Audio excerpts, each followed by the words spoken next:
that's the difficulty, is because like the same thing was talking to Mike who sells supplements. He's in a similar situation. Like, so he's spending more and more and more. And obviously his recruitment ROAS looked amazing before he started paid ads. And now he's started paid ads. You know, gradually his recruitment ROAS has gone down and down and down. And I think that it was a discussion with Mike to say, well, let's make sure that the recruitment ROAS doesn't go below this point and set that number. And then you set that number, I think it's like 400% or something like that on recruitment. We're going to keep it at you said 500. You're going to keep it at 500 as we recruit. And that will then give us an idea of how much we should be spending on paid ads. And you can scale at that level. Whereas if you kept on going just randomly and you went down to like 1.5, it's clearly going to be too low. And so you've got to have that discussion at some point and saying, well, we've traditionally been an organic based business where we've got sales from organic, but we're going to bring a paid channel in. What are we willing to let our recruitment ROAS go down to? And then we will scale at that level. It's just a lot of the time people aren't having that discussion, so they don't know. They're not seeing it. You need to see it. I mean, obviously it's nice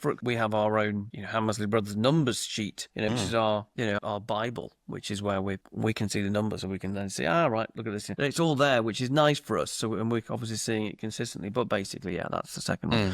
Third one is probably even more alarming metric, isn't it? This third one is probably one of the biggest red herrings in the entirety of the history of e-commerce. It's partly to do with both Meta and Google want to claim each other's sales, don't they? So they, like, right from the early days when we were doing Google, it was Google ads, and there was like, I remember there was a guy called Mark. I won't say his second name because you'll probably like have a faint. Was it Hammersley? No, it started with an H. And he was like, if I add all these sales together, it's more than we get in sales. Like, that's what happens. You add all your channels together and they go, we're doing 2 million. It's like, well, we've only done like $10 today. So all the channels out there, they're trying to tell you they're doing a really good job because they want your money. And so one of the ways Meta Ads does that is the default attribution method. Attribution. What did I say? Yeah. No, you said attribution. You just paused, like you couldn't remember the main word of marketing.